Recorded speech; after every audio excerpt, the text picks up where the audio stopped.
আসসালামু আলাইকুম, কেমন আছেন সবাই? আশা করি আল্লাহর রহমতে আপনারা সবাই ভালো আছেন। আজকে মাত্র 7,500 টাকার মধ্যে প্রোডাক্টিভিটি পিসি বিল্ড করার চেষ্টা করেছি, যেটিতে আপনারা সব ধরনের কাজে লাইক আপনার গেমিং, এডিটিং সব ফ্রিল্যান্সিং এর সব ধরনের কাজই স্মুথভাবে করতে পারবেন। আর যদি ভিডিওটি আপনাদের ভালো লেগে থাকে তাহলে চ্যানেলটি অবশ্যই সাবস্ক্রাইব করে রাখবেন। আর যদি সাবস্ক্রাইব করে থাকেন তাহলে অসংখ্য ধন্যবাদ আপনাকে। চলুন আমরা মূল পিসিবিলিটি দেখে আসি। তো বিল্ডার প্রসেসর ব্যবহার করছি ইন্টেল কোর i3 12 জেনারেশনের প্রসেসর, যার মডেল নাম্বার 12100F। প্রসেসরটি স্পেশাল বলতে গেলে প্রসেসরটিতে আপনার 4টি কোর 8টি থ্রেড রয়েছে এবং ক্লক স্পিড রয়েছে 3.3 GHz থেকে আপ টু 4.3 GHz পর্যন্ত। তাছাড়া এটিতে আপনারা 12 MB স্মার্ট কার্ড পেয়ে যাবেন। তাছাড়া এটি 1700 সকেটের প্রসেসর। তাছাড়া আপনারা এটি 128 GB পর্যন্ত র্যাম লাগাতে পারবেন। যারা প্রোডাক্টিভিটি কাজ করতে চান তার জন্য আদর্শ একটি প্রসেসর বলে মনে করছি। আপনার সব ধরনের কাজে প্রসেসরটি হ্যান্ডেল করতে হবে আরামসে। নেক্সট আমরা মাদারবোর্ড ব্যবহার করেছি MSI Pro H610M-B একটি DDR4 এর মাদারবোর্ড। বাজেটের মধ্যে দারুণ একটি মাদারবোর্ড হলে মনে করছি। তাছাড়া যারা প্রোডাক্টিভিটি কাজ করতে চান তাদের জন্য আদর্শ একটি মাদারবোর্ড হলে মনে করছি। তাছাড়া মাদারবোর্ডটিতে আপনারা PCI 4 সাপোর্ট পাবেন। আশা করি ভালো একটি গ্রাফিক্স কার্ড লাগালে ভালো পারফরমেন্স পাবেন। তাছাড়া মাদারবোর্ডটিতে আপনারা Pentium Core 12 জেনারেশন থেকে Core i5 12 জেনারেশন এবং Core i7 12 জেনারেশন প্রসেসর ব্যবহার করতে পারবেন স্মুথলি হবে।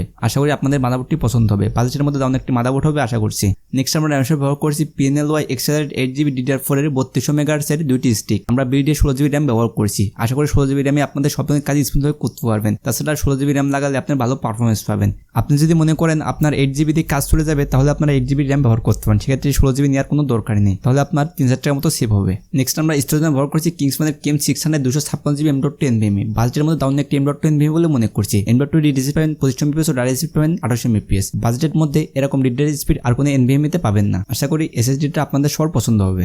নেক্সট আমরা গ্রাফিক্স কার্ড ব্যবহার করছি PNLY G4 GTX 1650 DDR6 এর 4GB একটি গ্রাফিক্স কার্ড। বাজেটের মধ্যে দারুণ একটি গ্রাফিক্স কার্ড হলে মনে করছি। কিছুদিন আগে এই গ্রাফিক্স কার্ডের দাম ছিল প্রায় 22,000 টাকার উপরে, কিন্তু এখন কিছুটা দাম কমেছে 19,000 টাকার মধ্যে চলে এসেছে। তো আপনারা যারা গ্রাফিক্স কার্ড কিনতে চাচ্ছেন তাহলে অবশ্যই একটি গ্রাফিক্স কার্ড নিয়ে নেবেন, হয়তোবা কিছুদিনের মধ্যে আবার দাম বেড়ে যেতে পারে। প্রোডাক্টিভিটি বা গেমিং করতে চাচ্ছেন তার জন্য আমাদের একটি বাজেটের মধ্যে ভালো একটি গ্রাফিক্স কার্ড হবে বলে মনে করছি। এটিতে আপনারা সব ধরনের কাজই স্মুথভাবে করতে পারবেন। নেক্সট আমরা পাওয়ার সাপ্লাই ব্যবহার করছি Corsair CB450W এর 80+ বোন সাইডের পাওয়ার সাপ্লাই। অনেকেরই পছন্দের পাওয়ার সাপ্লাই এটি। আশা করি আপনাদের সবার পছন্দ হবে। বাজেটের মধ্যে ভালো মানের একটি পাওয়ার সাপ্লাই এটি। তাছাড়া পাওয়ার সাপ্লাইটিতে আপনারা 5 বছরের অফিসিয়াল ওয়ারেন্টি পেয়ে যাচ্ছেন, তাহলে নিশ্চিন্তে পাওয়ার সাপ্লাইটি ব্যবহার করতে পারেন।